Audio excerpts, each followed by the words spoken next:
Hello, I'm Dave Lieberth, and this is the beginning of a video journey into the history of Buchtel College and the University of Akron. In 2020, we commemorate the sesquicentennial of the University of Akron. Now, this building is special to me, Colby Hall. It was here in 1965 that my first experience was playing in the summer band under the arch that used to be here. It was here, though, that I gained a professional career in broadcasting because of the campus radio station, and I gained a performing experience on the stage at the theater here. Most importantly, it was right here between the old Memorial Hall and Colby Hall that I waited, that I wooed, and eventually wed a young woman with whom I will commemorate a golden wedding anniversary this year. What's special about my story is that there's nothing special about it at all. There are hundreds, maybe even thousands of such personal stories of people who began their life's journey here, who met a mate here, who started a life here. John R. Buchtel was born in Greene 5 years before Akron itself was founded. Greene was settled by Germans, most of whom were farmers. John's father gave him 100 acres of land and all the debt that went with it. With hard work, he prospered and eventually farmed 200 acres in what today would be South Akron. Buchtel was short, stocky, and a physically powerful man. He lifted timbers into place for his new factory in Akron, the Buckeye Mower and Reaper Company, and he became its president. Townsfolk described him as smart, but stubborn. He could outwork almost anyone. He was playful and humorous, with a penchant toward practical jokes. He was a prohibitionist, but was known to have wine on his table for his guests, and he was reputed to let slip an oath or cuss word on occasion.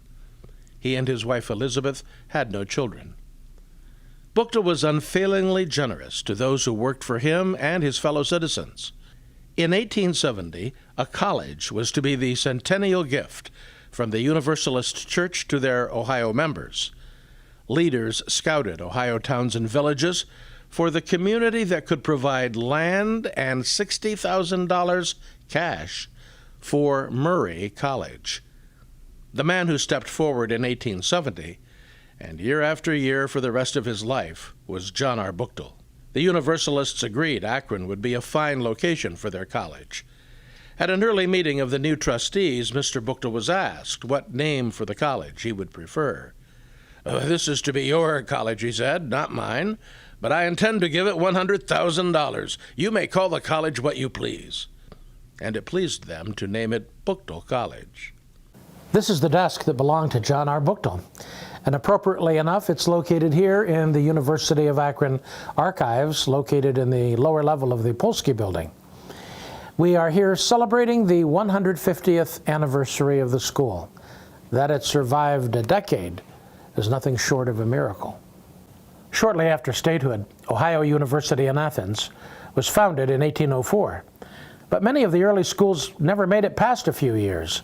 Buchtel College almost did not make it, except for the man who sat at this desk, the president of the Buckeye Mower and Reaper Company, who transformed the city he loved for a century and a half. This land was the farm of one of Akron's earliest residents, Major Minor Spicer of Connecticut. In the 1860s, there were cornfields all around. Avery Spicer offered to donate the land for a college. This rise in topography gave a commanding view of the canal town of Akron in 1870. But this property contained the family cemetery. Eventually, Major Spicer and others buried there would be removed to the new rural cemetery on the other side of town. The cornerstone for the college was laid on the 4th of July of 1871. 5,000 people jammed the town's hotels, restaurants, following a grand parade. Future presidential candidate and the editor of the New York Tribune, Horace Greeley, was the day's celebrity speaker. The school's first building was 5 stories tall, 240 feet long and 54 feet deep. It had 140 sleeping rooms, divided equally between the sexes, men on the east side, women on the west. There was a gymnasium, a well for water, a steam boiler for heating, and gas lighting. The Universalists were strong proponents of education for all, regardless of race or gender.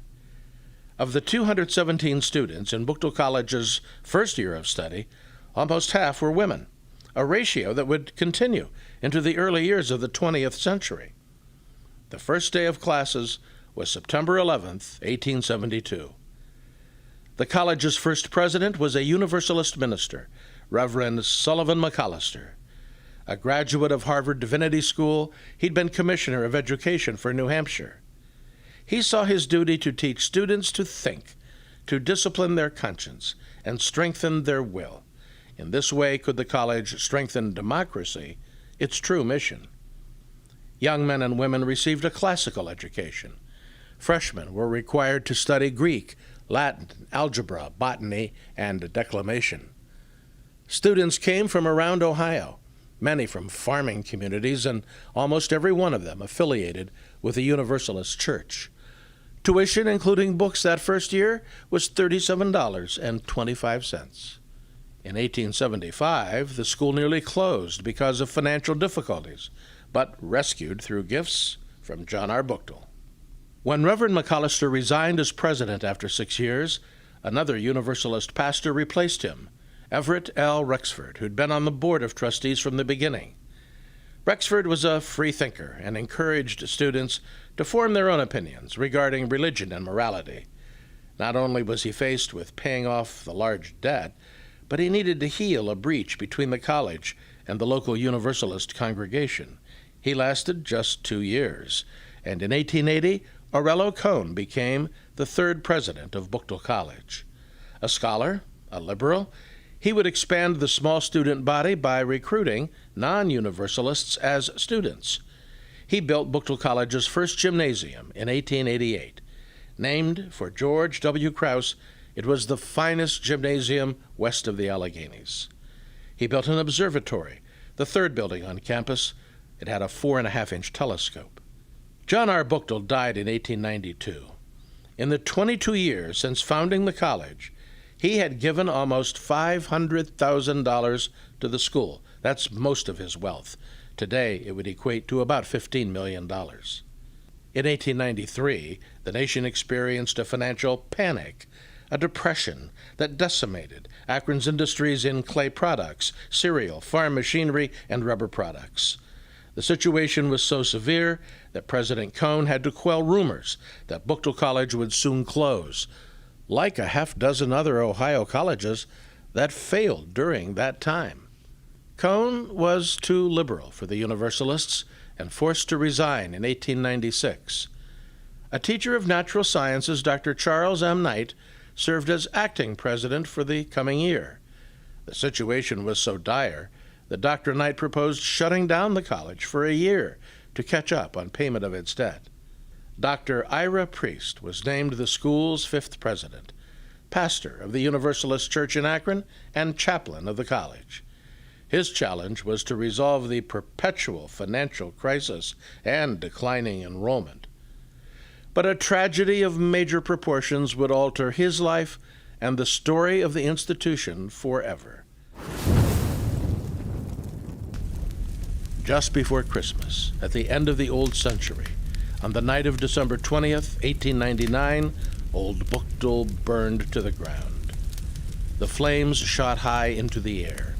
Akron residents arrived on foot, on horseback, in carriages, to move what they could from the burning building. The flames were spectacular, and the next morning, only the shell of Old Buchtel remained. In 1901, the pastor of the Universalist Church was named the new president of the college, Augustus B. Church. He would preside over the dedication of a new Buchtel Hall, designed by Akron architect Frank Weary. Today's Buchtel Hall sits on the southeast corner of Old Buchtel Hall. Stone was borrowed from the old Buchtel Hall to build the new Buchtel Hall. In fact, today, you can still see the scorch marks from that first fire. With waning support from the Ohio Universalists, Dr. Church cut ties to the church principally so that underpaid faculty could be eligible for pensions funded by the Carnegie Foundation. With no John R. Buchtel around and no magnanimous contributions to the college, he offered to merge with Kent Normal College, now Kent State University. Dr. Church led the construction of a new chemistry building and began the first evening classes in 1909. He would also leave his mark as the author of the Alma Mater, which remains unchanged today. In 1910, Akron, Ohio became the fastest growing city in the United States. And by 1912, the prosperity spread to Buchtel College, which was having its best year ever. But President Church caught pneumonia after watching a football game and became the only president to die in office. Trustees turned to a 32-year-old faculty member, Park R. Colby, the 7th president of the college. Park attended Akron Public Schools and graduated from Buchtel College in 1901. His father, Carl, was professor of modern languages for 33 years. Since Akron's economy was booming in 1913 and with no other support in sight, Dr. Colby saw a way for the college to share in the city's prosperity. He presented a comprehensive program to transfer to the city all of the university's property. City Council issued a tax levy to support the new municipal university, assuring its future. The state of Ohio permitted cities to operate colleges, but only if no tuition was charged to residents. So while the university now had a stable source of revenue, the doors of the college were also thrown open to students who needed only a high school diploma for admission. The university agreed to open an engineering school in 1914 and took on duties for the city of surveying and testing in its new Bureau of Industrial Research. Instead of educating the whole person in the classical tradition, Akron was now offering students an education for life and practical skills. Engineering Dean Fred Ayer developed one of the nation's first co-op programs, whereby engineering students would spend a significant amount of their time working in industry. A school of nursing opened in 1919, and in 1921, secretarial courses were offered. In 1913, Buchtel College had 198 students. By 1920, enrollment had grown fivefold, with half of the 1,000 students taking classes at night. The first summer sessions were offered in 1922. In 1917, as World War I engulfed Europe, Akron tire companies could not hire men fast enough. The University of Akron started to look like a military base, as more than 600 men marched to classes from their barracks on Forge Street. Krause Gym was turned into a center to train draftees. 500 soldiers, members of the Army Mechanics Training Corps, were assigned to the university to learn tire repair. But in 1918, an influenza epidemic swept the world, and the university was hit hard during Thanksgiving that year. President Colby quarantined the entire campus. Colby continued as president until 1925, when he resigned to become president of the Polytechnic Institute of Brooklyn. He was succeeded by Dr. George F. Zook, who had served as chief of the Division of Higher Education with the U.S. Bureau of Education. The University of Akron led Ohio colleges in growth over its first decade, doubling in size by 1923. Kids from poor families were getting an education for the first time, but it also meant that classes had swelled to 80 people. Every classroom was packed, with desks pushed into closets and hallways. Dr. Zook's presidency would be consumed by one overriding issue: how a university that was landlocked could ever grow into greatness and be competitive. Zook was faced with the challenge of a generous gift, a 180-acre farm in West Akron. J. Edward Good, president of a hardware company, believed the site was a perfect suburban setting for a great university. As early as 1914, Akron's match king O.C. Barber had proposed giving the school his farm in Barberton, where there was plenty of room to grow. Akron's industrial leaders jumped on board to move the campus from the gritty industrial downtown area of Akron to the west side, a sleek suburban setting with room for 3,000 students. Today, J. Edward Good Park is a golf course operated by the city of Akron. Buchtel College alumni, the Akron Beacon Journal, and John S. Knight all supported the move. In 1928, the university's Board of Trustees approved relocating the school and put it to a vote of the people of Akron in November 1929. The vote coincided with the stock market crash, and it was no time for new taxes. A $3 million bond issue was crushed at the polls, effectively killing the project, and Dr. Zook's four-year quest for a new college site was ended. The Great Depression hit Akron hard. The city had one of the highest rates of industrial unemployment in the nation. The university faculty took pay cuts, and in 1932, when the money ran out, they were paid salaries in scrip, a substitute for cash. Dr. Zook left Akron in 1933. He was named the U.S. Commissioner of Education. He was succeeded by Heselton E. Simmons, a vestige of old Buchtel, having graduated in 1908. He'd been teaching chemistry, and he succeeded Dr. Knight as the department chair. By 1935, the Municipal University of Akron was the fifth largest university in the state of Ohio. Simmons secured federal funds from the WPA to build a new student center in 1939. He founded a new College of Education and presided over the school's first football game at the new Rubber Bowl. When it became a national priority to find a substitute for natural rubber after Pearl Harbor, Dr. Simmons became the associate chief of the rubber branch of the War Production Board, which would occupy most of his time.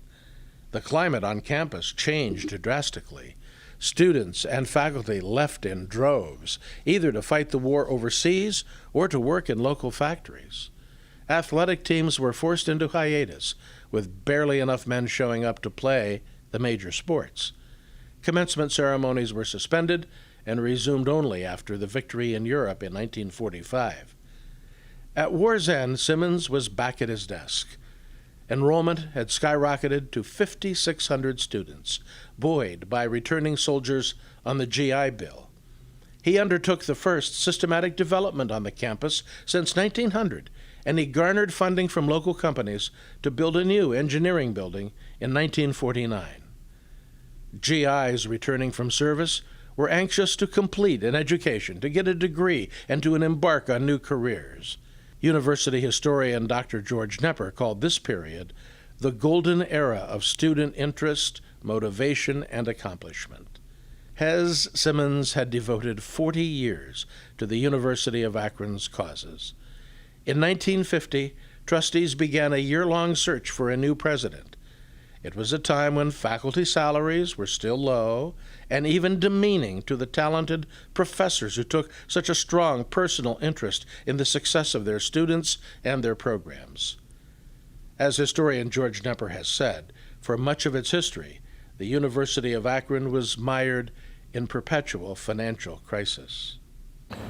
Heselton Simmons' final act as president was to try to ensure the financial stability of the school that he loved. Stability that would match the dedication of the faculty and the motivation of the students as the University of Akron entered the 1950s. In future episodes of this series, we will look at the innovation that marked the careers of so many members of the faculty and the students who participated in the sciences. We'll also look at the University of Akron as the center of the community's cultural base of arts and dance and music. And then we will also explore how the University of Akron brought town and gown together and engaged with the community at large. Please join us.